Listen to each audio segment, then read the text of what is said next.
தேவனை துதிக்கிறேன். அன்பான சபையார் போதகர் அனைவருக்கும் ஆண்டவராகிய இயேசு கிறிஸ்துவனுடைய நாமத்திலே வாழ்த்துதல்களை தெரிவித்துக் கொள்கிறேன். அதே சமயத்தில் நன்றியை தெரிவித்துக் கொள்கிறேன். இன்று இரவில் என்னுடைய பிரயாணங்கள் இருக்கிறபடினாலே ஏறக்குறைய 5 வார காலங்கள் சபையை விட்டு இந்த இடத்துல இருக்கிறேன். இந்த வார ஞாயிற்றுக்கிழமை எப்படி ஆகிலும் சென்று விட வேண்டும் என்று இந்த இரவிலே பிரயாணங்கள். ஆனால் இந்த கடைசி நாளிலே 3 ஸ்தலங்களிலே ஊழியங்களை முடித்துவிட்டு பிரயாணத்தை தொடர வேண்டும். கர்த்தர் தான் கிருபை கொடுக்கணும். இந்த நாளின் தியானத்திற்கென்று நாம் சங்கீதங்களுடைய புஸ்தகம் 18வது சங்கீதம் 6வது வசனத்தை நாம் வாசிக்க கேட்போம். எனக்கு உண்டான நெருக்கத்திலே கர்த்தரை நோக்கி கூப்பிட்டு என் தேவனை நோக்கி அபயமிட்டேன். தமது ஆலயத்திலிருந்து என் சத்தத்தை கர்த்தர் கேட்டார். என் கூப்பிடுதல் அவர் சந்நிதியில் போய் அவர் செவிகளில் ஏறிற்று. நாம் இன்றைக்கு சங்கீதங்களுடைய புஸ்தகங்களிலே மாத்திரம் ஒரு பரிசுத்தவான்களுடைய வாழ்க்கையிலே காணப்பட வேண்டிய 3 விதமான சத்தங்களை குறித்து நாம் வேதத்திலிருந்து தியானிக்க போகிறோம். இந்த சங்கீதங்களின் புஸ்தகத்திலிருந்து மாத்திரம் நாம் இந்த காரியங்களை எடுத்துக்கொள்ள போகிறோம். ஈவன் 2வது சாமுவேலுடைய புஸ்தகம் 22வது அதிகாரத்தில் 7வது வசனத்திலேயே இதே வசனம் சொல்லப்பட்டிருக்கிறது. எனக்கு உண்டான நெருக்கத்திலே நான் கர்த்தரை நோக்கி அபயமிட்டேன். கர்த்தர் என் சத்தத்தை கர்த்தர் கேட்டார். நம்முடைய எப்படிப்பட்ட சத்தத்தை கர்த்தர் கேட்கிறார், எப்படிப்பட்ட சத்தம் தேவனுடைய பார்வையிலே அங்கீகரிக்கப்பட போகிறது என்பதைத்தான் நாம் பார்க்கிறோம். இப்போ ஆதியாகமத்தின் புஸ்தகம் 30வது அதிகாரம் 6வது வசனத்தில் ஒரு சண்டையின் சத்தத்தை நாம் கேட்கிறோம். அந்த இடத்துல இன்றைக்கு நிறைய ஃபேமிலிஸில் குடும்பங்களிலே இருக்கிறபடி நம்முடைய குடும்பங்களிலே ஆடல் பாடலுடைய சத்தத்தை விட, ஆண்டவரை துதிப்பதை விட சண்டையின் சத்தம்தான் அதிகமாய் கேட்க ஆரம்பித்திருக்கிறது. அல்லேலூயா. பாருங்க, எத்தனை பேருடைய லைஃப்பில் இப்படி தான் இருக்குது. நம்ம வாழ்க்கையில் நம்ம எதை விடுறோமோ இல்லையா, அந்த சண்டையை எங்கே வந்தாலும் விட மாட்டோம். எந்த தேசத்துக்கு போனாலும் இந்த இடத்துல தன்னுடைய கணவனோடும் குடும்பத்தினரோடும் அந்த இடத்துல ஒரு பெண்மணி இட்ட சண்டையைத்தான் அந்த வசனத்தில் வாசிக்கிறோம். வாசிங்க. ராகேல், தேவன் என் வழக்கை தீர்த்து என் சத்தத்தை கேட்டு. அவன் என்ன சத்தம்? குடும்பத்தில் கணவனோடு சண்டை. எனக்கு பிள்ளை வேண்டும், ஏதாவது ஒரு விதத்தில் எனக்கு குழந்தை வேண்டும். என்ன நினச்சிக்கிட்டு இருக்கிறீங்க? மூத்தவளுக்கு மாத்திரம், லேயாளுக்கு மாத்திரம் குழந்தை கிடைத்திருக்கிறது, எனக்கு இல்லையா? தன்னுடைய கணவனோடு ஓயாத சண்டை, தன்னுடைய உடன் பிறந்த சகோதரியோடும் ஓயாத சண்டை. ஆனால் முடிவில் அவள் தன்னுடைய வேலைக்காரியின் வழியாக ஒரு குழந்தையை பெற்ற பின்பு சொல்றா, கர்த்தரின் வழக்கையும் என் நியாயத்தையும் கர்த்தர் தீர்த்து என் சத்தத்தை கர்த்தர் கேட்டார்னு. என்ன சத்தத்தை கர்த்தர் கேட்டாரு? சண்டையின் சத்தத்தை கர்த்தர் கேட்டார் என்று சொல்றார். குடும்பத்தில் அவள் தேவனை நோக்கி சத்தமிடவில்லை, தேவனை நோக்கி கூப்பிடவில்லை. அவள் போட்ட சத்தமெல்லாம் என்னது? புருஷனை திட்டுறது, அல்லது புருஷன் மனைவி திட்டிக்கிட்டே இருக்கிறது. இன்னைக்கு நிறைய குடும்பங்களிலே இவ்விதமான சத்தம்தான் அதிகமாக இருக்கிறது. அதை கொஞ்சம் குறைத்து கொள்ள ஆண்டவர் நமக்கு கிருபை பாராட்டட்டும். அல்லேலூயா. சில வீடுகளுக்கு போகிற வேளையில் அவங்க தாராளமாக கெட்ட வார்த்தைகளில் பேசி சண்டை போட்டிருப்பாங்க. நம்மளுடைய தலை தெரிஞ்சிட்டா போதும், அந்த சண்டைக்கு பதிலாக, அந்த தூஷண வார்த்தைக்கு பதிலாக ஸ்தோத்திரம், அல்லேலூயா, அவ்வளோதான். இது ஒரு வேஷமான வாழ்க்கை. நம்ம இல்லாதப்போ ஒரு வாழ்க்கை, நம்ம இருக்கும் பொழுது ஒரு வாழ்க்கை. அந்த வாழ்க்கை நமக்கு வேண்டாம். குடும்பத்திலே சமாதானம் உள்ள வாழ்க்கையை கர்த்தர் நமக்கு தருவார், கண்டிப்பாக தருவார். அதனால எந்த சத்தம் வேண்டாம்? சண்டையின் சத்தங்கள் நம்முடைய குடும்பத்தில் வேண்டாம். 2வது பார்த்தீங்களான்னா, இந்த சண்டை என்று சொல்லும் பொழுது நம்முடைய அந்த சண்டையினுடைய காரணம் என்னன்னா, கணவரோடு உடன் பிறந்தவர்களோடு ஒரு ஏக்கம். நம்முடைய வாழ்க்கையில் இன்றைக்கு அநேக குடும்பங்களில் ஏன் சண்டை வருதுன்னா, அவளுக்கென்று ஒரு ஏக்கம் இருந்தது, அவளுக்கென்று ஒரு ஏக்கம் இருந்தது. அந்த ஏக்கத்தினால் அவள் சத்தமிடுகிறாள்.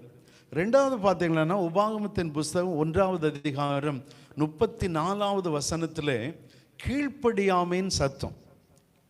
தேவனுக்கு கீழ்ப்படியாமல் இருந்துவிட்டு கடைசியில் ஒரு உபவாச ஜெபம் என்று விட்டாலோ, ஆராதனை என்று வந்து விட்டாலோ, ஆண்டவரோடு அல்லேலூயா ஸ்தோத்திரம் ஆடி பாடி துதிப்பது போல இங்கு வந்து நிற்பது. ஆனால் வாழ்க்கை முழுவதும் தேவனுக்கு கீழ்ப்படியாத ஒரு நிலை.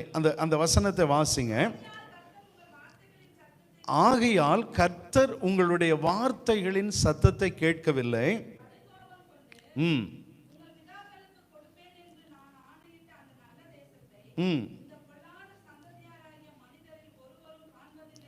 ஆண்டவர் அந்த இடத்துல சொல்ற, அந்த கீழ்ப்படியாத மக்கள் இடுகிற சத்தத்தை நான் கேட்கவே மாட்டேன். ஆண்டவருடைய வார்த்தை சாமுவேலுடைய புஸ்தகத்திலே சொல்லப்பட்டிருக்க, பலியிடுவதை பார்க்கலாம் அவருக்கு கீழ்ப்படிவதை தான் கர்த்தர் விரும்புகிறார்.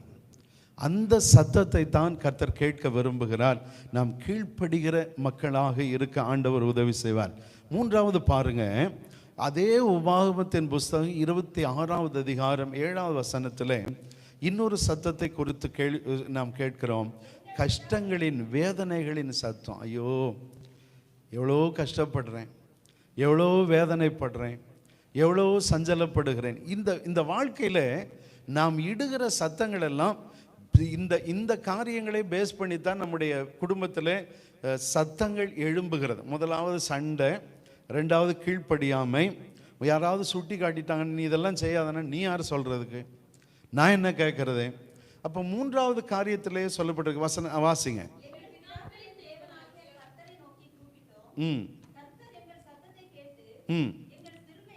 எங்கள் சிறுமையையும் எங்கள் வருத்தத்தையும் எங்கள் ஒடுக்கத்தையும் பார்த்து எங்களை பலத்த கையினாலும்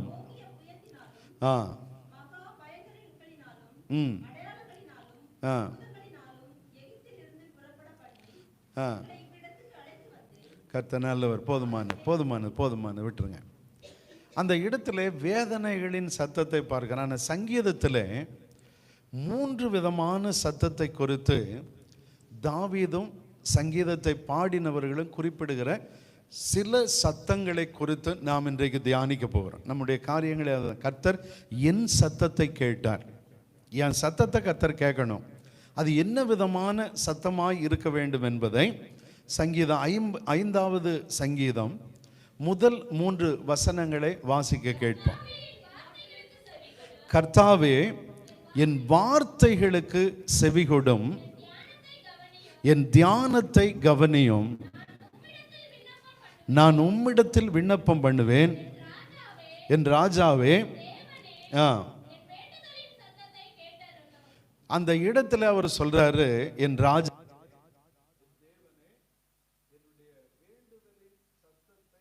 கேட்டருளும், என்னுடைய வேண்டுதலின் சத்தத்தை கேட்டருளும். கர்த்தாவே, காலையிலே உமக்கு நேரே வந்து ஆயத்தமாகி காத்திருக்கிறேன். என்னுடைய வேண்டுதலின் சத்தத்தை நாம் கேட்க வேண்டும் என்று சங்கீதக்காரனாகிய தாவீது சொல்லுகிறான். இன்றைக்கு அநேக தேவ பிள்ளைகளுடைய வாழ்க்கையில்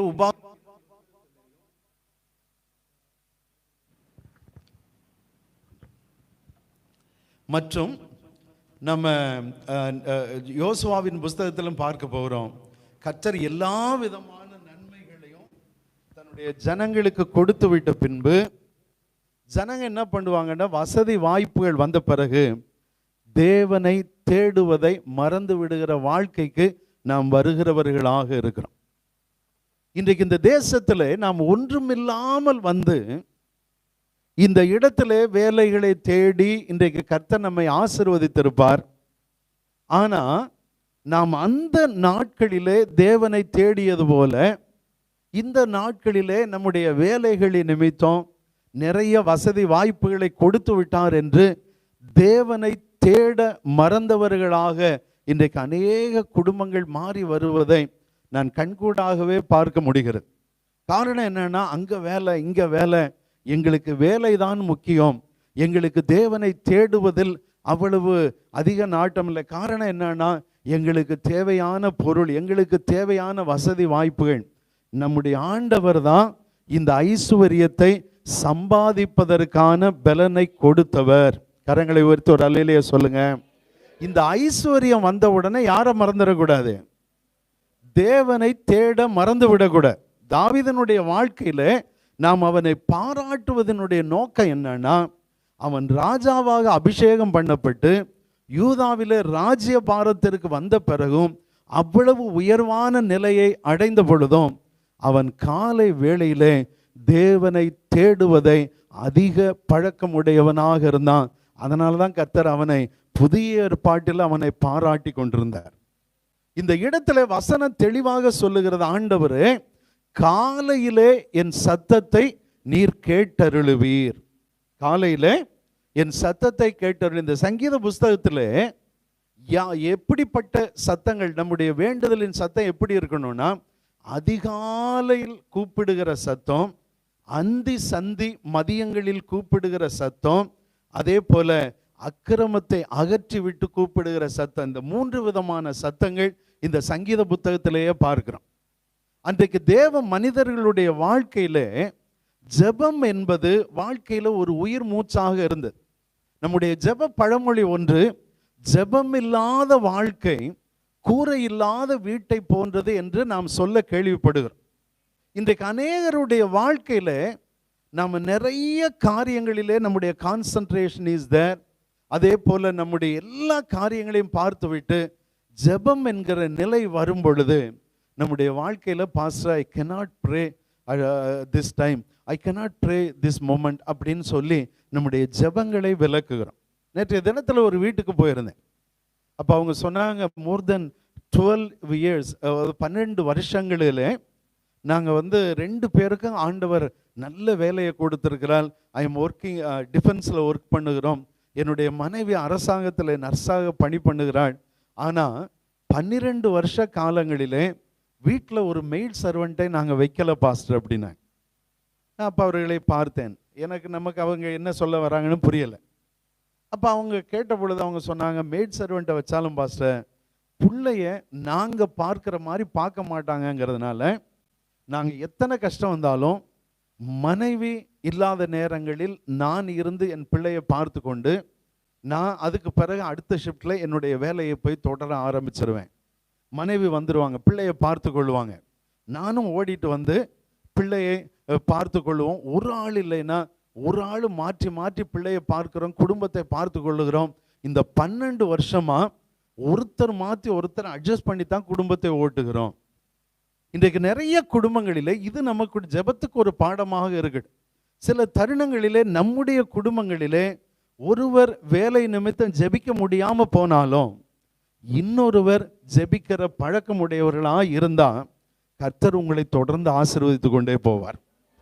நம்முடைய வாழ்க்கையில பாஸ்டர் நான் I am busy here and there, நான் இந்த நிலையில நான் ரொம்ப பிஸியா இருக்கிறேன் அப்படின்னு நம்ம ஓடிக்கொண்டே இருந்தா நம்முடைய வாழ்க்கையிலே தேவனை தேடுகிற அனுபவத்தின் வாயிலாகத்தான் கர்த்தர் இவ்விதமான நன்மைகளையும் ஆசீர்வாதங்களையும் நமக்கு கொடுத்திருக்கிறார் என்பதை நாம் மறந்துவிட்டால் நம்முடைய வாழ்க்கையில் இந்த ஆசீர்வாதங்களை நாம் இழப்பது உறுதி. அதனால வாழ்க்கையில நாம் என்ன செய்ய வேண்டும்னா நம்முடைய நியதை உருவாக்கணும். ஒருவேளை என் கணவனால் ஜெபிக்க முடியலைன்னா நான் குடும்பத்திற்காக இருந்து ஜெபிக்கிறேன்.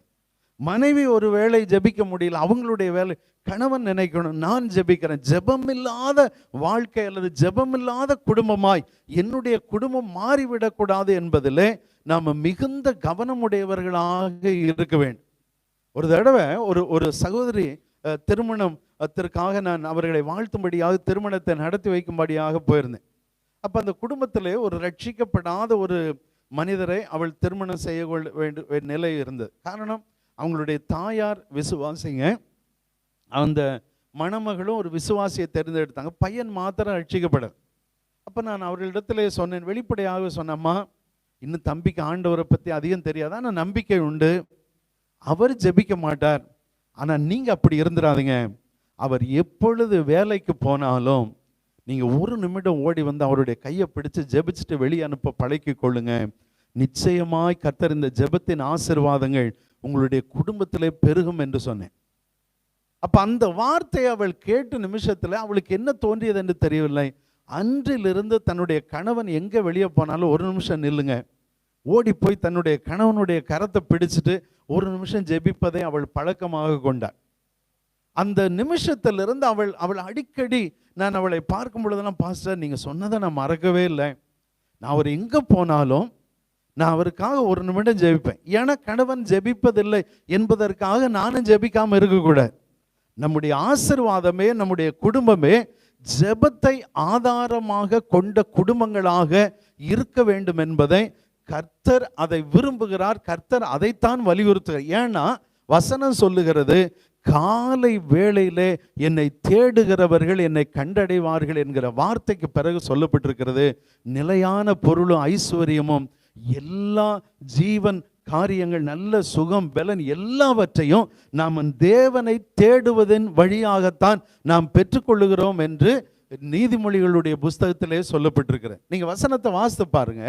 நம்முடைய வாழ்க்கையில இந்த கர்த்தர் தந்த மேன்மை, நம்முடைய ஒன்று பெற்றோர்களுடைய ஜெபம் அல்லது நம்முடைய ஜெபம், நம்முடைய குடும்பத்தினுடைய ஜெபம் இந்த ஆசீர்வாதங்களுக்கு பின்னால் இருப்பதை நீதிமொழிகளுடைய புஸ்தகத்திலே நம்மால் வாசிக்க முடிகிற. வாசிங்க, நீதிமொழிகள் 8வது அதிகாரம் 17 - 21. கொஞ்சம் வேகமாக போங்க.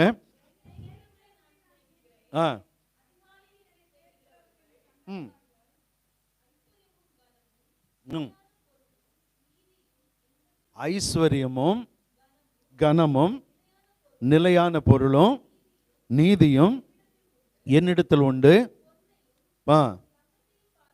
பொன்னையும் தங்கத்தையும் பார்க்கிலும் என் பலன் நல்லது, நான் கொடுக்கிற பலன் நல்லது, என்னை விருதாவாய் தேடுங்கள் என்று நான் இஸ்ரவேல் புத்திரருக்கு சொன்னதில்லை ஆண்டவர் சொல்றார். அப்ப என்ன பலனை கொடுக்கிறார்? நம்ம அதிகாலையில் ஜெபிக்கிற வேளையில நமக்கு கனத்தை கொடுக்கிறார், ஐஸ்வர்யத்தை கொடுக்கிறார், நிலையான பொருளை கொடுக்கிறார்.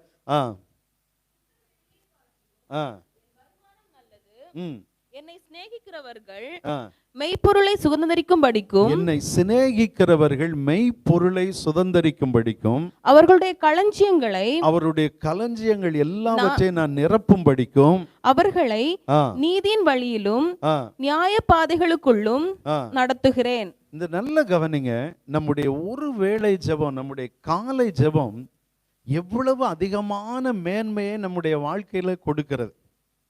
அதனாலதான் ஆண்டவர் அந்த இடத்திலே சொல்லும் பொழுது, அதிகாலையில் ஆண்டவரை தேடுகிற பழக்கம் ஒரு கிறிஸ்தவனுக்கு இருக்கணும். அந்தி சந்தி மத்தியான வேளைகளிலே கூப்பிடுகிற பழக்க வழக்கம் இருக்கணும். நம்முடைய அக்கிரமங்கள், நம்முடைய பாவ வேளைகளிலே தேவனை கூப்பிடுகிற பழக்க வழக்கம் நம்முடைய வாழ்க்கையில் இருக்கணும். ஜெபந்தான் நம்முடைய வாழ்க்கையினுடைய பிரதானமான மூச்சாக இருக்குமானா, கர்த்தர் நிச்சயமா நம்முடைய வாழ்க்கையிலே நமக்கு இன்னும் மேன்மையை கொடுப்பதற்கு அவர் காத்து கொண்டிருப்பார். அல்லேலூயா. அப்போ அந்த வசனத்தில் அதிகாலையில் என்னை தேடுகிறவர்கள் என்னை கண்டு அடைவார்கள். அதே சங்கீதத்தில் 55வது சங்கீதம் 17வது வசனத்தில் அதே சங்கீதக்காரன் சொல்றான், அந்தி சந்தி மத்தியான வேளைகளிலே என்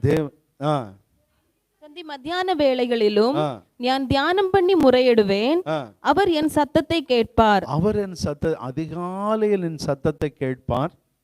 இரண்டாவது, அந்தி சந்தி மத்தியான வேளைகளிலே கர்த்தர் என் சத்தத்தை கேட்பார். அப்போ வாழ்க்கையில ஒரு பெரிய பரிசுத்தவான்கள், தேவனுடைய மனிதர்கள் ஜெபிக்கிற ஒரு காரியத்தில் எவ்வளவு ஒழுங்கும் கிரமமாய் தங்களுடைய வாழ்க்கை பாதையை தொடர்ந்து இருக்கிறார்கள் என்பதை நம்முடைய வாழ்க்கையில நாம் முதலாவதாக நாம் யோசிக்க வேண்டும். நாம் அதை செய்ய வேண்டும். ஈவன் இந்த புக் ஆஃப் ஹீப்ரூஸ், அந்த எபிரேயருடைய நிருபத்திலேயும் சொல்லப்பட்டிருக்கிற தள்ளாடுகிற முழங்கால்களை பலப்படுத்தி, பிசகி போன உங்களுடைய கைகளையெல்லாம் நீங்க சீர்படுத்தி தேவனுக்கு முன்பாக உங்கள் வழிகளை செவ்வைப்படுத்துறங்க. ஜெபிப்பதற்கு நீங்கள் உங்களுடைய வாழ்க்கையில தயங்கக்கூடாது. நம்முடைய வாழ்க்கையில எவ்வளவு அதிகமாய் நம்மால் ஜெபிக்க முடியுமோ அவ்வளவு அதிகமாய் ஜெபிப்பது நம்முடைய சந்ததிக்கே அது ஒரு ஆசீர்வாதம் என்பதை நாம் மறந்து விடக்கூடாது. அல்லேலூயா. இன்றைக்கு அநேகர் இந்த இடத்துல, இந்த தேசங்களிலே இன்றைக்கு நம்முடைய அறிவை சார்ந்தவர்களாக இருக்கிறோம், நம்முடைய பலனை சார்ந்தவர்களாக இருக்கிறோம். நமக்கு அறிவு இருக்கிறது, அதனால் பிழைத்து கொள்ளலாம். நமக்கு பலன் இருக்கிறது, அதனால் சம்பாதித்து கொள்ளலாம். இது ரெண்டையும் மூட்டை கட்டி வச்சுட்டு நாம் தேவனை தேடுவதால் மாத்திரமே நாம் அதிகமாய் ஆசீர்வதிக்கப்படுகிறோம் என்கிற ஒரு நினைவு நம்முடைய இருதயத்தில் இருக்குமானா இன்னும் அதிகமாய் கர்த்தர் நம்மை ஆசீர்வதித்து கொண்டு போவார். அல்லேலூயா. 3வது சங்கீதம் 66:1 அவர் 66:18 20வது வசனம் வரைக்கும் அந்த இடத்திலே முதல்ல அதிகாலை கூப்பிடுதல், 2வது அந்தி சந்தி மத்தியான வேளைகளில் கூப்பிடுதல், 3வது அக்கிரமம் அகற்றும்படி கூப்பிடுதல். வாசிங்க. தேவர்களுக்கு பயந்தவர்களே, நீங்கள் எல்லாரும் வந்து கேளுங்கள். அவர் என் ஆத்துமாவுக்கு செய்ததை சொல்லுவேன். அவரை நோக்கி என் வாயினால் கூப்பிட்டேன், என் நாவினால் அவர் புகழப்பட்டார். என் இருதயம் அக்கிரம சிந்தை கொண்டிருந்ததே ஆனால் ஆண்டவர் எனக்கு செவிகொடார். ஆண்டவர் எனக்கு செவி கொடுக்க மாட்டார். மெய்யாய் தேவன் எனக்கு செவி கொடுத்தார். மெய்யாய் எனக்கு செவி கொடுத்தார்னா என் இருதயத்திலே நான் அக்கிரம சிந்தைகள் அற்றவனாக இருக்கிறேன். இன்றைக்கு கிறிஸ்தவர்கள் இன்றைக்கு இந்த காரியங்களிலே இன்றைக்கு நம்முடைய சபைகள் வலியுறுத்துவதில்லை. தேவன் என்றைக்குமே நம்முடைய இருதய சுத்தத்தை விரும்புகிறார். அந்த இடத்திலே சீஷர்கள் கேட்கும் பொழுது கூட அவர் சொன்னார், இருதயத்திலிருந்து புறப்படுகிறவைகள் தான் ஒரு மனுஷனுடைய வாழ்க்கையில் அவனை தீட்டுப்படுத்து. ஏனெனில் மனுஷனுடைய இருதயத்திலிருந்து பொல்லாத காரியங்கள் புறப்பட்டு வரும். காம விகாரம், வன்கண், தூஷணம், இச்சைகள் எல்லாம் புறப்பட்டு வந்து ஒரு மனுஷனை தீட்டுப்படுத்தி கொண்டே இருக்கிறார்.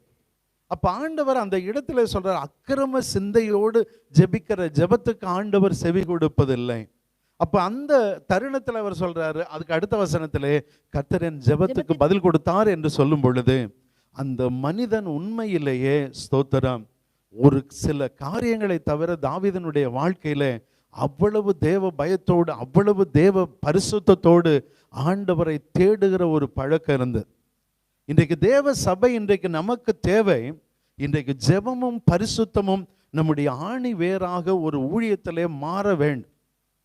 இன்றைக்கு ஒரு ஊழியக்காரர்கள் முதலாய் விசுவாசிகள் முதலாக தேவ பரிசுத்தமும் ஜெபமும் எந்த இடத்திலே இருக்கிறதோ அந்த இடத்திலே தான் ஆண்டவருடைய கரம் அதிகமாக வெளிப்படும், ஆண்டவருடைய ஆசீர்வாதங்கள் அதிகமாக வெளிப்படும்.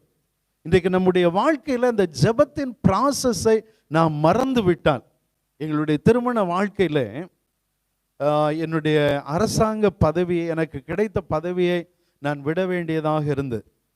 அப்பொழுது என்னுடைய திருமணத்தின் போது எனக்கு மாமனார் வீட்டில் இவருக்கெல்லாம் அரசாங்க வேலைக்கு வந்தால் நாங்கள் எல்லாம் கொடுப்போம், அரசாங்க வேலைக்கு அவர் ஒத்துக்கொள்ளாதனால் நாங்கள் எதையும் தரமாட்டானா.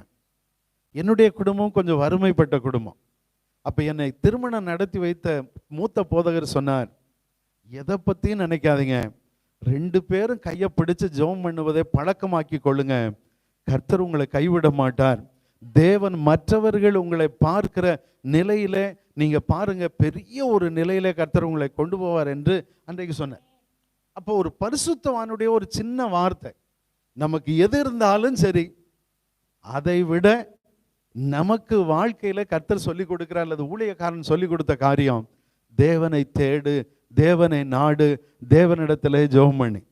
இன்றைக்கு எத்தனையோ ஆண்டுகள் கடந்து விட்டது. தேவன் இந்த நாட்களிலே மாத்திரமல்ல, அவர் தேவனுடைய ஆசீர்வாதங்களை நாங்கள் எங்களுடைய பகுதிகளிலேயே ஊழியத்திலேயே கண்டு பொறிக்கணும். காரணம் என்னன்னா, அன்றைக்கு ஒரு பரிசுத்தவான் சொன்ன காரியம், தேவனிடத்திலே ஜெபம் பண்ண கற்றுக்கொள். 2 பேரும் கையை பிடிச்சு ஜெபம் பண்ணிக்கோங்க.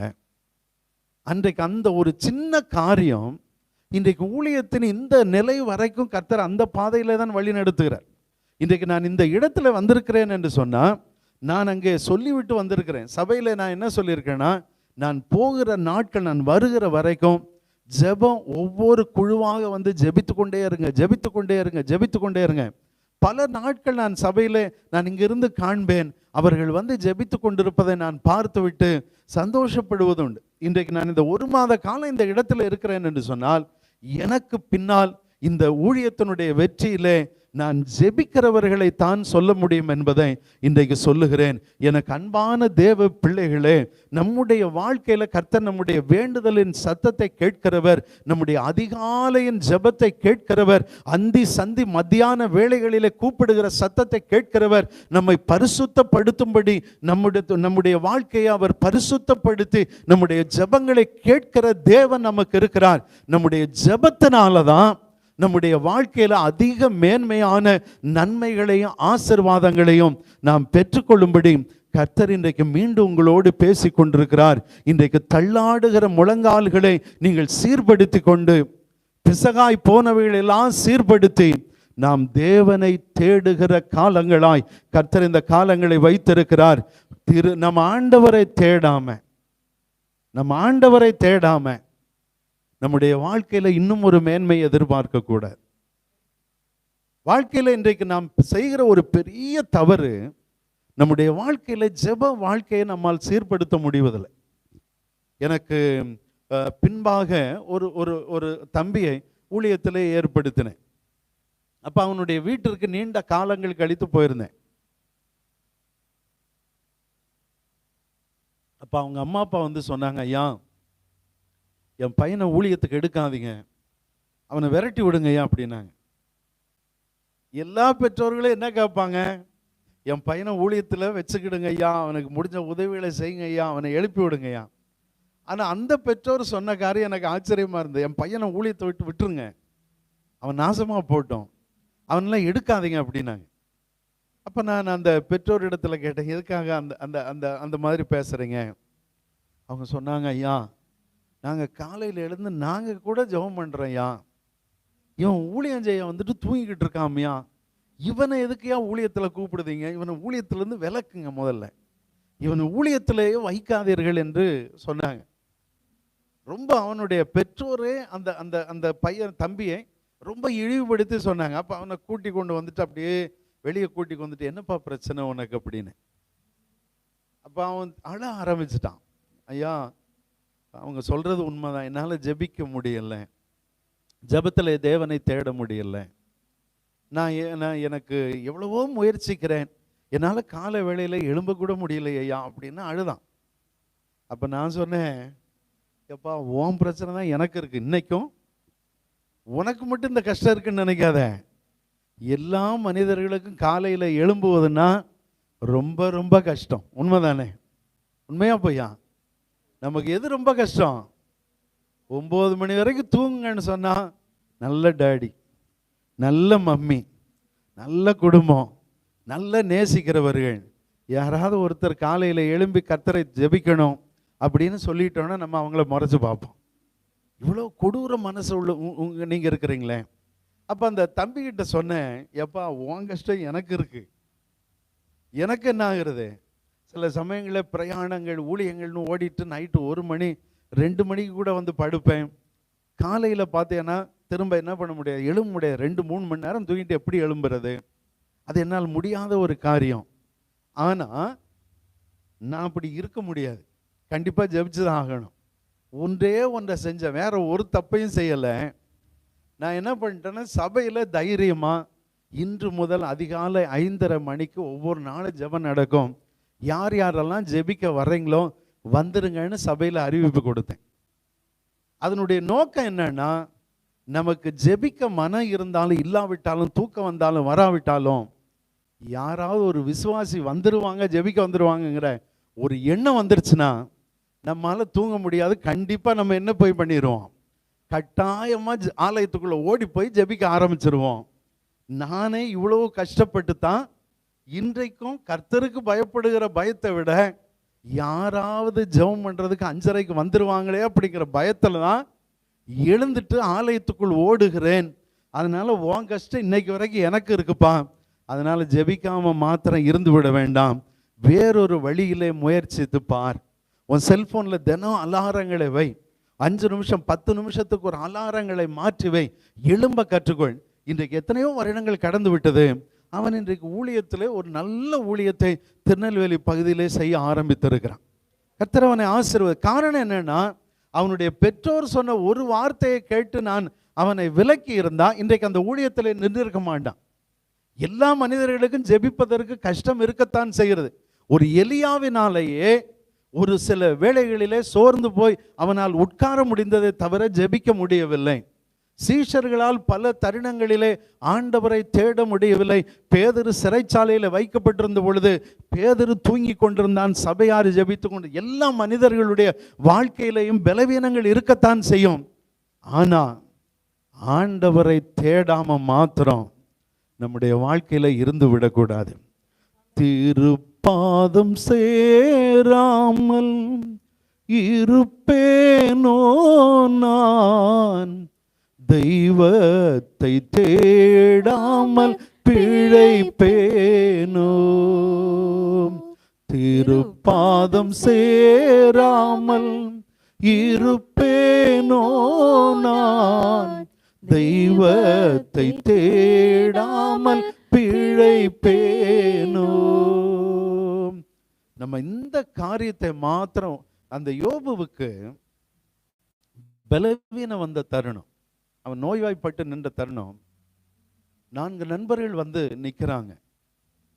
யோபுவை குற்றப்படுத்திக் கொண்டே இருக்கிற வேளையில ஒரு நண்பர் சொல்றாரு, இப்பொழுதும் உம்முடைய கைகளை தேவனுக்கு நேராக விரித்தால் நலமா இருக்கும். ஆனா உண்மையிலேயே யோபு அந்த மனநிலையிலும் தளர்ந்து போகல. ஆனா அவன் அன்றைக்கு சொன்னான், ஜெபத்திலே குறைபட்ட நிலைமையில யோபு இருப்பான் என்று. ஆனா யோபு அந்த நிலையில் இல்லை. ஆனா நண்பன் சொன்னான், இப்பொழுதும் உம்முடைய கைகளை நீர் ஆயத்தப்படுத்தி தேவனுக்கு முன்பாக விரித்தால் நலமாயிருக்கும், நீர் அவரை தேடினால் நலமாயிருக்கும். இன்றைக்கு நம்முடைய வாழ்க்கையிலே ஸ்தோத்திரம், கர்த்தர் உங்களுக்கு இந்த நல்ல பாக்கியத்தை, அயல் தேசத்துல வந்து உழைக்கின்ற பிழைக்கின்ற பாக்கியத்தை கொடுத்திருக்கிறார். ஐஸ்வர்யத்து பக்கம் போயிடாம ஆண்டவரை தேடுகிற பக்கம் இருங்க. கர்த்தர் உங்களை ஆசீர்வதிப்பார். அல்லேலூயா. அப்ப நம்முடைய முதலாவது காரியம், நம்முடைய ஜெப வாழ்க்கையை நீங்க எந்த தருணத்தில், நான் சொல்லுவது ஒரு வேளை அதிகாலை வேளை, அந்தி சந்தி வேளை அல்லது அக்கிரமம் செய்த வேளைகளிலே ஜெபிக்க வேண்டும் என்று நான் முக்கியப்படுத்தலை. எப்பொழுதும் ஜெபிக்கிறவர்களாக இருப்போமே, எல்லா காலங்களிலும் தேவனை தேடுகிறவர்களாக இருப்போமே. கர்த்தர் நம்மை ஆசீர்வதிப்பார். கரங்களை தட்டி கர்த்தரை ஸ்தோத்தரிப்போம். அல்லேலூயா. 2வது பாருங்க, இன்னொரு சத்தத்தை குறித்து அந்த இடத்திலே சங்கீதக்காரன் சொல்லுகிறான். 6வது அதிகாரத்திலே 8வது வசனத்திலே அவர் மீண்டும் சொல்லுகிறார்.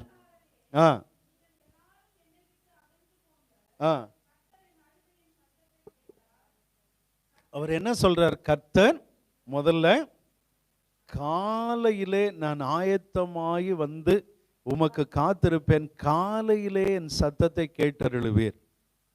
இப்ப 2வது அதே சங்கீதக்காரர் சொல்றாரு, என் அழுகையின் சத்தத்தை கர்த்தர் கேட்டார். என்ன சத்தத்தை கர்த்தர் கேட்டாரா? அழுகையின் சத்தத்தை கர்த்தர் கேட்டார். எவ்வளவு அருமையாக சொல்லப்பட்டிருக்கிறது. யாக்கோபினுடைய நிருபம் 4வது அதிகாரம் 9வது வசனத்திலே நாம் இன்றைக்கு வாசிப்போம். யாக்கோபு 4வது அதிகாரம் 9வது வசனம். நீங்கள் துயரப்பட்டு, ஒரு புதிய ஏற்பாட்டினுடைய பரிசுத்தவான் சொல்லுகிற வார்த்தை, நீங்கள் துயரப்பட்டு துக்கித்து அழுங்கள்.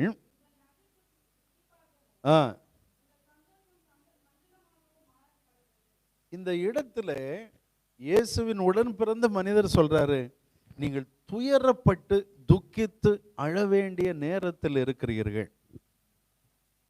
ஒரு 2 நாட்களுக்கு முன்பு ஒரு கேம்ப் பகுதிக்கு 1-2 முறை நான் ஊழியத்திற்கு போயிருந்தேன்.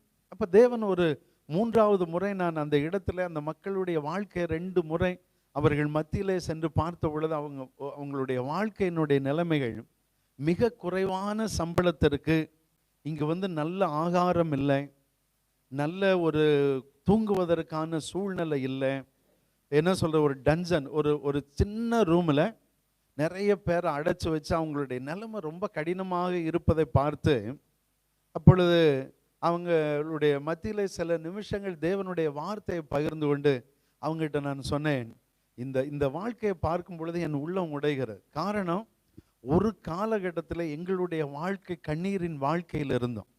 காரணம் என்னன்னா, என் தகப்பன் ஒரு ஐஸ்வர்யமான ஒரு நிலையில் இருந்தார். நான் பிறந்தது வளர்ந்ததெல்லாம் ஊட்டி பகுதியில். என்னுடைய தகப்பன் நல்ல பதவியில் இருந்தார். நாங்கள் பார்த்ததெல்லாம் வாழ்க்கையில வறுமையை கண்டதில்லை. அப்போ குடும்பத்திலேயே மொத்தமா நான் ஒருத்தன் தான் ஆண் வாரிசு. அப்போ எனக்கு பெரியப்பா திருநெல்வேலி பகுதியில் இருந்தவர், அவருக்கு பிள்ளை கிடையாது. அவர் என்ன சொன்னார்னா, எனக்கு அப்பாட்ட அவ்வளோ பணங்களையும் நீ அனுப்பி வை, இங்கே ஏராளமான நிலங்களை நாம் வாங்கி வைப்போம், நம்முடைய குடும்பத்தில் இவன் ஒருவன் தான் ஆண் வாரிசு, இவனுக்கு நாம் எல்லாவற்றையும் சேகரிப்போம் என்ற உடனே என் தகப்பன் நம்பி பெரியப்பா கையில் அவ்வளோ சொத்தையும் கொடுத்துட்டார். நாங்கள் உழைத்தது, நாங்கள் பிழைத்தது, எங்கள் குடும்பத்திலிருந்து எல்லாவற்றையும் தகப்பன் கொடுத்து முடிச்சுட்டு அவர் அருமையா என்ன பண்ணிட்டார், தகப்பனை நம்ப வைத்து எல்லா சொத்துக்களையும் தன்னுடைய பெயருக்கு எழுதி வைத்து அவர் இன்னொரு பெண்ணை இரண்டாவதாக திருமணம் செய்து, எங்களுக்கு தெரியாமலே அவளுக்கு ஒரு குழந்தை இருக்கிறதை நாங்கள் அறியவில்லை. ஆனால் என் தகப்பன் என்ன நினைச்சிட்டார்னா, இந்த சொத்துக்களுக்கெல்லாம் நான் ஒருவன் தான் வாரிசு என்று நினைத்து அங்கே இருந்து அந்த வேலையெல்லாம் முடிச்சுட்டு அவ்வளோ பணத்தையும் முன்பாக அனுப்பி வச்சுட்டார். நாங்கள் எங்கள் ஊருக்கு வந்து பார்க்கிறோம், எங்களுக்கென்று ஊரிலே தங்குவதற்கு கூட இடம் கிடையாது, எதுவுமே இல்லை. ஒரு நிமிடத்தில் எல்லாம் இருந்தது, எல்லாவற்றையும் இழந்தோம். வாழ்க்கையில் ஒரு அந்த மாதிரி நிலைமை யாருக்கும் வரக்கூடாது. ஒன்றுமே இல்லை வாழ்க்கையில், அடுத்த வேளை சாப்பாட்டுக்கு இல்லை, அந்த வேளை சாப்பாட்டுக்கு வழி கிடையாது. அப்போ வாழ்க்கையில் அது மாத்திரமல்ல, அவங்க செஞ்ச கொடுமை. அதற்கு பின்பு அவர்கள் ஒன்றொன்றாய், என் அம்மா அதற்கு பிறகு சில நாட்களிலேயே கேன்சரால் மரித்து விட்டாங்க, என் தகப்பன் பைத்தியமாய் போனான், எனக்கு வியாதியின் நிலைமை, மரண படுக்கையில் நான் விழுந்தேன். இப்படி ஒரு சூழ்நிலையில குடும்பமாகவே கண்ணீர் தான் வாழ்க்கை, வேறு ஒன்றும் வாழ்க்கையில எனக்கு மீதம் இருக்கவில்லை. அவ்வளவு கண்ணீரின் நிலைமை, வாழ்க்கையில ஒன்றுமே இல்லை. வாழ்க்கையில வறுமையை தவிர, வாழ்க்கையில வெறுமையை தவிர வாழ்க்கையில எதுவுமே இல்லை. என்ன வாழ்வதற்கு வழி தெரியல, அவ்வளவுதான். என்ன வேலை தேடுவது, என்ன செய்வது, ஏது பண்ணுவது. அப்போ ஒரு நிலை வந்த பொழுது வாழ்க்கையில அந்த மிகுதியும் கண்ணீர், அந்த வேதனையினால் அந்த கிராமத்தை விட்டு இடம் பெயருது. நமக்கு அந்த ஊர் வேண்டாம், நமக்கு நமக்கு என்ன சொல்றது, அந்த ஊர்ல இருக்கிற வரைக்கும் இன்னும் நான் ஒருவன் மாத்திரம், தகப்பனும் மரித்து விட்டார், தாயும் மரிச்சிட்டாங்க, நம்ம ஒருவன் மாத்திரம் இருக்கிறோம், நமக்கு இந்த ஊரே வேண்டாம். வாழ்க்கையில் அந்த வெறுமையான வாழ்க்கை, எங்கே போகிறோம், என்ன செய்ய போகிறோம், எதுவுமே தெரியாது. வாழ்க்கையில் அதை நினைத்து நினைத்து கண்ணீர் விடுவேன். ஆண்டவரே, வாழ்க்கையில் இவ்வளவு வெறுமை யாருக்கும் வரக்கூடாது, ஆனால் எனக்கு இந்த வெறுமையின் வாழ்க்கையை கொடுத்தீரே, எனக்கு இப்படிப்பட்ட வெறுமையின் வாழ்க்கையில நான் அழுது கொண்டிருக்கிறேன்.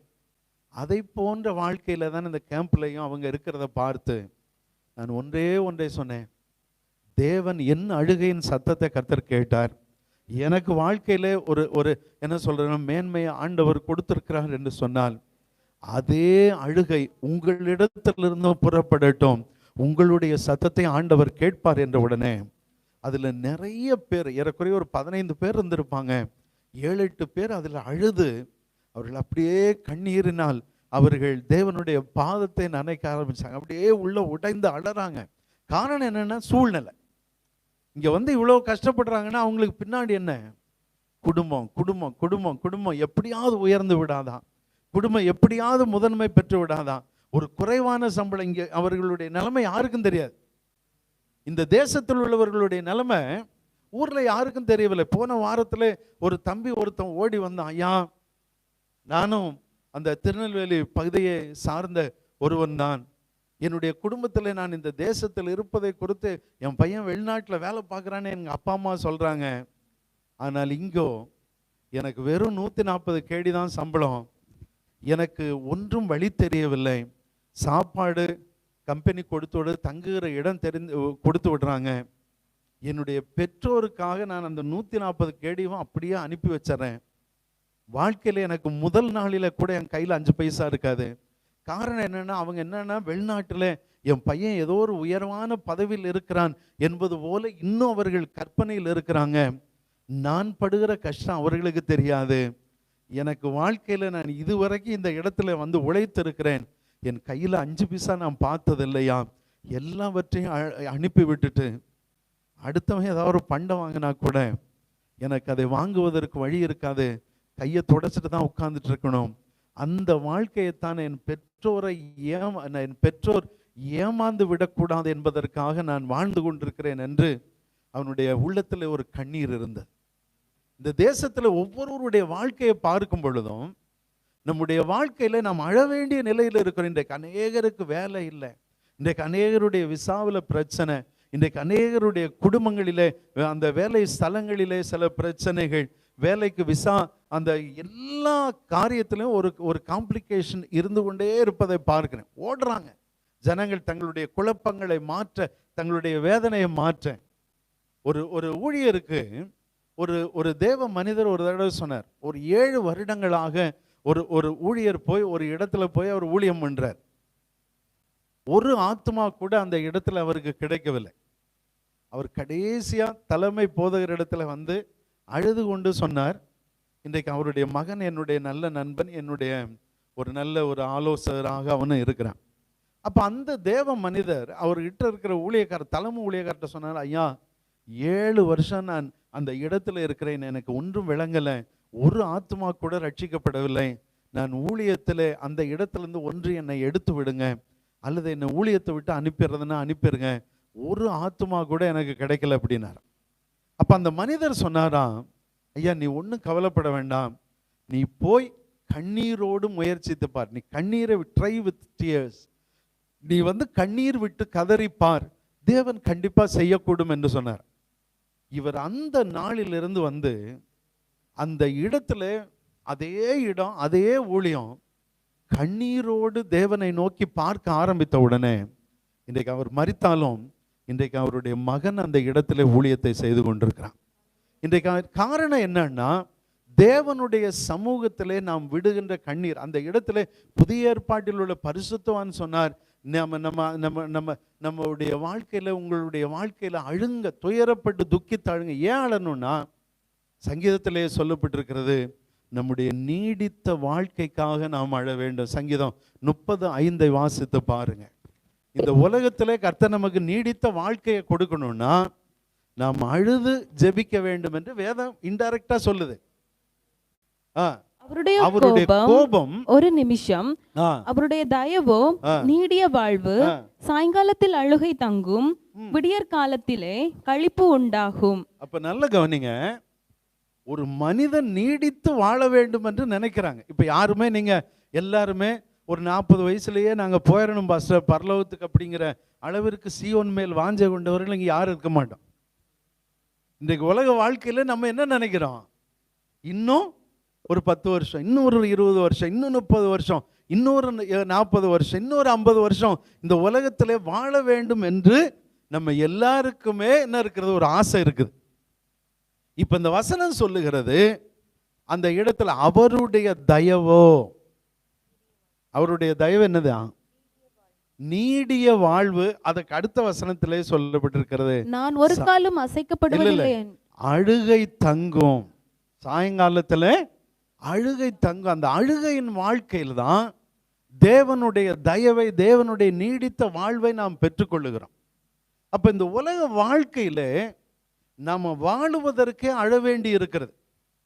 இன்றைக்கு நாம் என்ன சொல்றோம், சிரித்தால் நோயற்ற, அதாவது என்ன சொல்றோம், சிரிச்சா நோய் விட்டு போயிடும், வாய் விட்டு சிரித்தால் நோய் விட்டு போகும் என்று நாம் சொல்றோம். ஆனா வேதம் சொல்லுகிறது, நீங்க நீடித்த வாழ்வுக்காக நீங்கள் அழ வேண்டியது அவசியம். சாயங்காலத்தில் அழுகை தங்கும், விடியற் காலத்திலே களிப்புண்டாகும். உன்னுடைய வாழ்க்கையில களிப்பு என்பது, சந்தோஷம் என்பது தானாய் வரும். If you cry unto God, if you shed tears unto God, you will find favor in the eyes of the Lord, so that you can have long life. ஆண்டவருடைய வார்த்தை சொல்லு, அவருடைய தயவு உனக்கு நீடித்த வாழ்வு. அது அந்த கனெக்ஷன்லேயே சொல்லுது. அதனால் அழுங்க, அழுவதனால் தேவனுடைய தயவு உங்க வாழ்க்கையில கிடைக்கும். நீடித்த நாட்களால் அவர் உன்னை திருப்தி ஆக்குவார். அப்ப தேவனுடைய ஒரு நல்ல நீடித்த வாழ்வுக்கு அடிப்படையே நம்முடைய கண்ணீர் என்பதை மறந்து விடக்கூடாது. நாம் ஒவ்வொரு வேளைகளிலும் தேவ சமூகத்தில் விடுகின்ற கண்ணீர் நம்முடைய வாழ்க்கையை இன்னும் நீடித்த வாழ்வுக்கு நேராய் கொண்டு போய் கொண்டிருக்கும். எசேக்கியா அவனுடைய வாழ்க்கையில 15 வருஷத்தை கூட்டினது என்னது, அவனுடைய கண்ணீர். மார்த்தாள் மரியாளுடைய வாழ்க்கையில லாசர்வை கர்த்தர் எழுப்பதனுடைய காரணம் என்ன, அவங்களுடைய கண்ணீர், அவங்களுடைய அழுகை. அப்ப உலகத்திலே வாழுவதற்கு நமக்கு அழுகை வேண்டும். இந்த உலகத்துல நமக்கு நீடித்த ஆயுளை கர்த்தர் தரணும்னா நாம் என்ன செய்யணும், ஆண்டவருடைய சமூகத்தில் அழுவதற்கு நம்மை ஆயத்தப்படுத்த வேண்டும். நம்ம சொல்ல வேதம் அதை சொல்லுகிறது. நீங்க இன்னும் சொல்லும் பொழுது ரெண்டாவது நீடித்த வாழ்விற்கான அழுகை. ரெண்டாவது பாருங்க, லூக்கா எழுதின சுவிசேஷம் 23வது அதிகாரம் 28வது வசனத்தில் இயேசுவே சொல்றார், முகமாய் திரும்பி, எருசலேமின் குமாரத்திகளே, எருசலேமின் குமாரத்திகளே, நீங்கள் எனக்காக அழாமல், நீங்கள் எனக்காக அழ வேண்டாம். நீங்க அழ கொஞ்சம் நிறுத்திக்கிடுங்க, அழ வேண்டாம் யாரும். உங்களுக்காகவும். யாருக்காக அழுங்க? உனக்காகவே அழுதுக்கோப்பா. உனக்காக நீ என்ன செய்யணும்? உனக்காகவும் உங்கள் பிள்ளைகளுக்காகவும், உங்கள் பிள்ளைகளுக்காகவும் நீங்க என்ன செஞ்சிடணும்? அழுங்கள். என்ன செய்யணுமா? என்ன வாயிலிருந்து வரவே மாட்டேங்குது, கொஞ்சம் சொல்லுங்களேன். உங்களுக்காகவும் உங்களுடைய பிள்ளைகளுக்காகவும் நீங்க என்ன செய்யுங்க? நம்ம பழைய கண்ணதாசன் ஒரு பாட்டு பாடுவார், ஏன் பிறந்தாய் மகனே, ஏன் பிறந்தாயோ, இல்லை ஒரு பிள்ளை என்று ஏங்குவோர் பலர் இருக்க, இங்கு வந்து ஏன் பிறந்தாய் என் செல்வ மகனே என்று புலம்புவது போல அல்ல. கர்த்தர் ஆண்டவராகி இயேசு சொல்லுகிற ஒரு காரியம் என்னன்னு புரிஞ்சுக்கிடுங்க. அந்த இடத்துல எனக்காக அழ வேண்டாம், ஆனால் கண்டிப்பாக யாருக்காக அழுங்க? உங்களுக்காக அழுங்க, உங்கள் மனைவிக்காக கொஞ்ச நேரம் அழுங்க, உங்களுடைய பிள்ளைகளுக்காக அழுவதை நீங்கள் வாடிக்கையாக்குங்கள், அதை உருவாக்குங்கள் என்று இயேசு ஒரு ஆலோசனை சொல்றார். அப்ப நல்ல கவனிங்க, முதலாவது நம்முடைய நீடித்த வாழ்விற்கான அழுகை, நம்முடைய கண்ணீர் நம்முடைய ஆயுள் நாட்களை தேவ சமூகத்திலே கூட்டி கொடுக்கும். ரெண்டாவது நம்முடைய குடும்பத்துக்காக ஆண்டவரே என்ன சொல்றாரு? அழுங்க, நீங்க அழுது ஜெபம் பண்ணுங்க, உங்களுடைய குடும்பத்திற்காக நீங்கள் அழுவது வேண்டும் என்று ஆண்டவரே வலியுறுத்துகிறார். இன்றைக்கு தேவ மனிதர்கள் அழுது எத்தனையோ நாட்கள் ஆகிவிட்டிருக்கு. நம்ம அழுது ஜெபிக்கிற ஒரு பழக்கம் நமக்கு இல்லை. பவுல் பிரசங்கிக்கிற ஒரு தருணத்தில் அவன் பல்வேறு இடங்களுக்கு ஊழியம் செய்கிற வேளையிலே அவன் தன்னுடைய ஊழியத்தினுடைய சில காலகட்டங்களிலே அவர் தன்னுடைய நிருபத்தில் எழுதுவார், இப்பொழுது கண்ணீரோடும் உங்களுக்கு சொல்லுகிறேன். அவர் சில தருணங்களிலே என்ன பண்ணாராம்? பிரசங்கிக்கும் போதே கண்ணீர் விட்டு ஜனங்களுக்கு போதனை செய்ய ஆரம்பித்தார். அதை அவர் தன்னுடைய எழுத்துல அவர் எழுதுகிறார், இப்பொழுது நான் கண்ணீரோடும் உங்களுக்கு சொல்லுகிறேன், கண்ணீரோட சொல்லுகிறேன், கண்ணீரோடு எழுதுகிறேன். அவர் சொல்லுவார். அப்ப அவருடைய ஒரு தேவ மனிதர், அந்த ஊழியர், அந்த மக்களுக்காக, சபையின் மக்களுக்காக அவர் கண்ணீர் விட்டார். எரேமியாவை குறித்து நாம் வேதத்தில் வாசிக்கிறோம். வேதத்திலே எரேமியாவுக்கு வேதத்திலே குறிப்பிடப்படாமல் எரேமியாவுக்கு கொடுக்கப்பட்டிருக்கிற ஒரு பெயர் அழுகையின் தீர்க்கதரிசி. அவன், அந்த தீர்க்கதரிசிக்கு பேரே அழுகையினுடைய தீர்க்கதரிசி. வேதத்தில் வேறு எந்த மனிதருக்கும் கொடுக்கப்படாத ஒரு பெயர் அழுகையின் தீர்க்கதரிசி. காரணம் என்னன்னா, எருசலேம் ஜனங்களுக்காக அவர் அழுது அழுது ஒரு புலம்பலை பாடி, அந்த புலம்பலின் புஸ்தகத்தை அந்த வேதத்திலே இன்றைக்கும் வைக்கப்பட்டிருக்கிறது. அந்த வேத புத்தகத்திலே அந்த புலம்பலின் புஸ்தகம் என்று சொல்லப்படும் பொழுது அவர் கண்ணீர் விட்டு கதறி பாடிய பாடல்கள். ஆண்டவரே, இஸ்ரவேல் குமாரத்தி இப்படிப்பட்ட நிலைமைக்கு ஏன் வந்துவிட்டாள் என்று அந்த இஸ்ரவேல் ஜனத்தை நினைத்து அழுத அழுகைதான் புலம்பலுடைய புஸ்தகம். ஒரு புத்தகத்தையே கண்ணீரோடு அவர் எழுதினார். கண்ணீர் விட்டு புலம்பி புலம்பி, ஐயோ ஜனம் பெருத்த நகரி தனிமையாய் இருக்கிறாளே என்று அழுது அழுது அழுது அவர் எழுதுகிறார். ஏன் இன்னும் சொல்லணும்னா, நீங்கள் ஒரு இஸ்லாமிய தேசத்தில் இருக்கிறீங்க. இந்த தேசத்தினுடைய வரலாறுகளையே நீங்க எடுத்துக்கொள்ளுங்க. ஆகாருடைய குழந்தையாகிய இஸ்மவேல் ஒரு மரிக்கிற தருணம் வந்த பொழுது அந்த பிள்ளையை அவள் கீழே போட்டுவிட்டு, இந்த பிள்ளையை சாகிறதை நான் பார்க்க மாட்டேன் என்று அவள் அழுதாள். அப்ப இஸ்மவேலை குறித்து சொல்லப்பட்டிருக்கு, நம்முடைய புத்தகத்தில் இல்லை, ஆனால் இஸ்லாமிய புத்தகத்திலே சொல்லப்பட்டிருக்கிறது. அந்த பிள்ளை தன்னுடைய ஜீவனுக்காக கால கடைசியில வெட்டி வெட்டி வெட்டி என்ன பண்ணிச்சான்? இழுக்க ஆரம்பிச்சதான். நம்முடைய புத்தகத்தில் இல்லை, ஆனால் இஸ்லாமிய புத்தகத்தில் இது எழுதப்பட்டிருக்கிறது. அந்த பிள்ளைக்கு தண்ணி இல்லாம கடைசியில் என்ன ஆயிடுச்சு? சாகிற நிலைக்கு வந்துருச்சு. அப்ப சாகிற நிலைமையில கடைசியில் என்ன பண்ணும்? கை கால் வெட்டி வெட்டி இழுக்கும். அப்ப அந்த காலை வெட்டி வெட்டி அந்த தரையில அடித்த பொழுது, அந்த தரையில அந்த பிள்ளை எந்த இடத்துல காலை வெட்டி வெட்டி அந்த காலை உதைத்ததோ அந்த இடத்திலிருந்து நீரூற்று வந்தது. அதுதான் இன்றைக்கு சொல்லப்படுகிற டம்டம் அல்லது ஜம்ஜம், எனக்கு அது பேர் சரியா தெரியல, ஏதோ ஒரு நீரூற்று அந்த பகுதியில் இருந்தான் புறப்பட்டு வந்தது என்று நாம் அவர்களுடைய காரியங்களிலிருந்து அறிந்து கொள்ளுகிறோம்.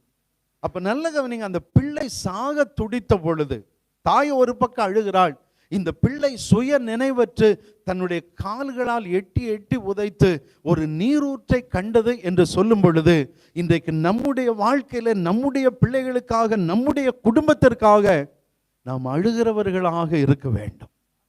அல்லேலூயா. ஆகாரின் அழுகுரலில் நீருள்ள கிணற்றை கண்டாள். ஆகாரின் அழுகுரலில் நீருள்ள கிணற்றை கண்டாள். லாகாய் ரோயி, என்னை காண்கின்ற இறைவன் நீ. லாகாய் ரோயி, என்னை காண்கின்ற இறைவன் நீ. கடைசி சொல்லி முடிச்சிடறேன், நேரம் கடந்து விட்டது. என்னுடைய பிள்ளை உக்ரைனில் படிச்சுக்கிட்டு இருந்தான். அங்கே கொரோனா பீரியடில் அங்கே மாட்டிக்கிட்டான். அவளால் ஒன்றும் செய்ய முடியலை, ஊருக்கு வருவதற்கு வாய்ப்பில்லை. அப்போ அந்த கொரோனா கொஞ்சம் ரிலாக்ஸேஷன் கிடைச்ச பிறகு இங்கே வந்துட்டான். வந்த உடனே அவளுடைய 4th இயர், அப்போ இன்னும் ஒரு வருஷம்தான் படிப்பு இருக்கிறது. அந்த 4th இயர் அண்ட் 5th இயரில் அந்த தேசத்தில் யுத்தம் ஆரம்பித்தது. கல்லூரிகள் எல்லாம் அடைக்கப்பட்டு விட்டது. பிள்ளைக்காக பல லட்சங்கள், வாழ்க்கையில் நான் எதையும் சேர்த்தெல்லாம் வைக்கல, பிள்ளைக்காக அவ்வளவுத்தையும் வாழ்க்கையில சேகரித்து பிள்ளைக்காக அவள் படிக்க விரும்பினாள் என்பதற்காக அவளை அனுப்பி வைத்திருந்தோம். அவள் வாழ்க்கையில் அந்த படிப்பை கடைசியில் அவர் சொன்னா, டாடி இனி படிப்பை நான் தொடர முடியாது, நான் இந்தியாவிற்கு வந்து விடுகிறேன். கடைசியில் வேறு வழியே கிடையாது, அவளுக்கு படிப்பை படிக்க முடியாது. வாழ்க்கையில் என்ன சொல்ற, பிள்ளைக்காகவே எல்லாவற்றையும் வைத்திருந்த எல்லாவற்றையும் கொடுத்து முடிச்சிட்டோம். சரிடா பார்த்துக்கலாம் வந்துரு.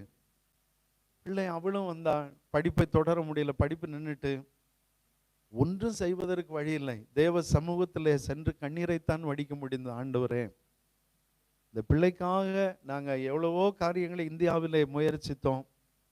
ஆனால் அவளுடைய ஜெபம், அவளுடைய பாரங்கள், ஒரு மருத்துவ படிப்பை தொடர வேண்டும் என்று, ஆண்டவரே நீர் அதற்கான வழிகளை நாங்கள் நினைக்கல, நீரே அங்கே இருந்து வழிகளை திறந்து கொடுத்தீர், எல்லாவற்றையும் நடத்தினீங்கப்பா, நான் படிப்பை முடிக்க விடவில்லை. பரவாயில்ல ஆண்டவரே, என் பிள்ளைக்கான ஏதோ ஒரு வழியை கர்த்தர் நீர் வைத்திருக்கிறீர் என்று அந்த பிள்ளைக்காக அவள் படிப்பை விட்டுட்டு ட்ராப் பண்ணிட்டு வந்துட்டான். கண்ணீர் மாத்திரம்தான் இருந்தது. பிள்ளைக்கு அடிக்கடி சொல்லுவேன், ஒன்றும் இல்லை, நம்ம வாழ்க்கையில் உனக்கு வயதாகி உனக்கும் அந்த பருவங்கள் கடந்து விட்டது, இனி போய் ஒரு புதிய கோர்ஸை நம்மளால் செலக்ட் பண்ண முடியாது, ஜெபம் பண்ணுவோம், ஆண்டவர் என்ன வழி வச்சிருக்கிறாரோ நடக்கட்டும். கண்ணீரை தவிர வாழ்க்கையில் ஒன்றும் இல்லை. ஆனால் திடீரென்று போலந்திலிருந்து அவருடைய யூனிவர்சிட்டியில் சொன்னாங்க, நீங்கள் இனிமேல் உக்ரைனுக்கு வர வேண்டாம், உக்ரைனுக்கு வருவதற்கான வழி இல்லை, நீங்கள் போலந்தில் வந்து தங்கியிருந்து போலந்திலிருந்து படிப்பை நீங்கள் தொடரலாம் என்ற பொழுது நாங்கள் அடைந்த சந்தோஷத்திற்கு ஒரு அளவே கிடையாது. ஏன்னா அவள் படிப்பை முடிக்கிற ஒரு தருணம், லாஸ்ட் எக்ஸாமுக்கு முடிக்கணும், அவ்வளோதான். ஒரு எக்ஸாம் எழுதி அவள் தன்னுடைய படிப்பை க்ளோஸ் பண்ணணும், படிப்பு முடிந்து போய்விட்டது, ஒன்றுமே செய்ய முடியலை. அவ்வளோ காலங்கள், வருட கணக்கில் அவளுக்காக கண்ணீர், குடும்பம் உங்களுக்காகவும் உங்கள் பிள்ளைகளுக்காகவும் அழுங்கள் என்று சொன்ன ஆண்டவர். ஆனால் கடைசி நிலையில் அந்த போலந்தில் அந்த பரீட்சை எழுதுவதற்கு மாத்திரம் அனுமதித்தாங்க. இன்றைக்கு என் பிள்ளை அந்த படிப்பை முடித்து விட்டு இந்திய தேசத்திற்கு அவள் வந்து விட்டான். காரணம் ஒன்றே ஒன்று தான், பிள்ளைக்காக அழுதோம். பிள்ளைக்காக அழுவதை தவிர வேறு வழி இல்லை. கர்த்தர் பிள்ளையினுடைய அந்த வாழ்க்கையை மலர செய்தார். இன்றைக்கு உங்களுடைய பிள்ளைகளுக்காக ஆண்டவரே சொல்றார், அழுங்கள் என்று சொல்றார். 3வது யோவேலுடைய புஸ்தகத்தில் ஆண்டவர் சொல்றாரு, உங்களுடைய வெறுமை நிலைக்காக அழுங்க. இந்த தேசத்திலே இன்றைக்கு நிறைய குடும்பங்களிலே ஒரு வெறுமை நிலை. நான் ஒரு குடும்பத்தில் பல குடும்பங்களுக்காக ஜெபிக்க சென்ற வேளையில் பல குடும்பங்களில் இதான் பிரச்சனை. ஐயா இப்போ கூட முடிஞ்சோடனே ஒருத்தரை போய் பார்க்க போகிறோம், 1 வருஷமா வேலை இல்லாமல் இருக்கிறாரு. இந்த வெறுமை நிலைக்காக அழுங்க.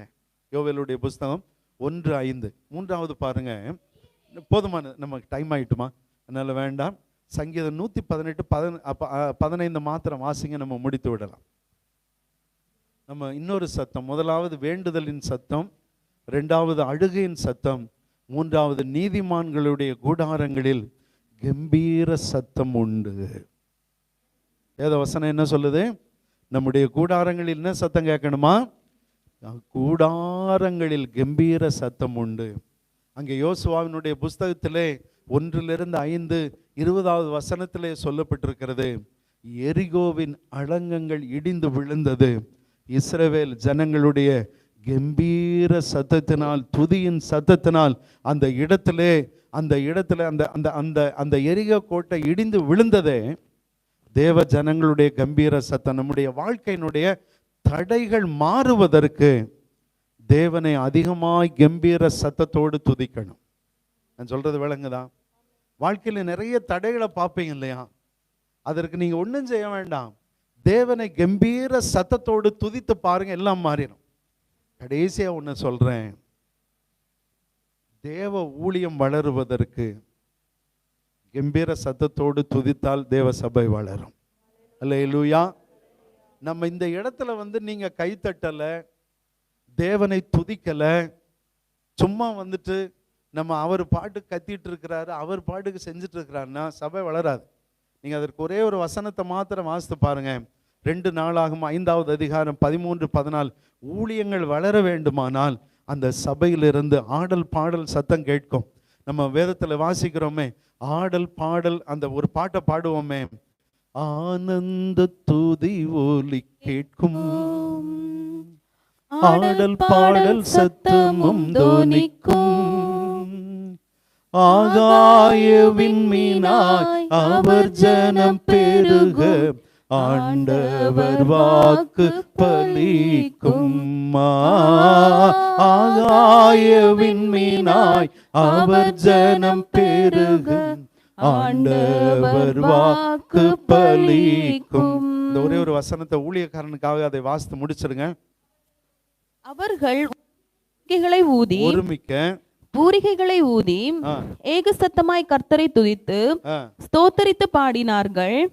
ஆசாரியர் பரிசுத்த ஸ்தலத்தில் இருந்து புறப்படுகையிலும் பாடகர் பூரிகைகள் தாளங்கள் கீத வாக்கியங்களுடைய சத்தத்தை தொனிக்க பண்ணி, கர்த்தர் நல்லவர், அவர் கிருபை என்றும் உள்ளது என்று அவரை ஸ்தோத்தரிக்கையிலும், கர்த்தருடைய வீடாகிய தேவாலயம் மேகத்தினால் நிறையப்பட்டது. அந்த மேகத்தின் நிமித்தம் ஆசாரியர்கள் ஊழியம் செய்து நிற்க கூடாமற் போயிற்று. கர்த்தருடைய மகிமை போதுமானது. இதுல ஒரு இன்டைரக்ட் மேட்டர் இஸ் தேர். எந்த இடத்துல துதிக்கிறாங்களோ அந்த இடத்துல தேவமை ஊழியம் செய்யக்கூடாத அளவிற்கு தேவ மகிமை இருந்தது. ஜனங்கள் எல்லாரும் அந்த தேவ மகிமை நோக்கி ஓடி கூடி நின்றார்கள். என்றைக்கு ஒரு சபை முழுமையாய் தேவனை துதிக்க ஆரம்பித்ததோ அந்த சபை வளரும். அதனால ஆராதிப்பதற்கு கூச்சப்பட வேண்டாம். நல்லா ஆராதிப்போம். கொஞ்சம் எழுந்து நில்லுங்க பார்ப்போம். அல்லேலூயா. மகிமைப்படுத்துவேன் என்றாரே, மகிபனின் பாசம் பெரிதே, மங்காத புகழுடன் வாழ்வோம், மாட்சி பெற்றுயர்ந்திடுவோமே, குறுகிட மாட்டோம், குன்றிட மாட்டோம், கரையில்லா தேவனின் வார்த்தை. குறுகிட மாட்டோம். அதாவது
சத்தத்தோடு தேவன்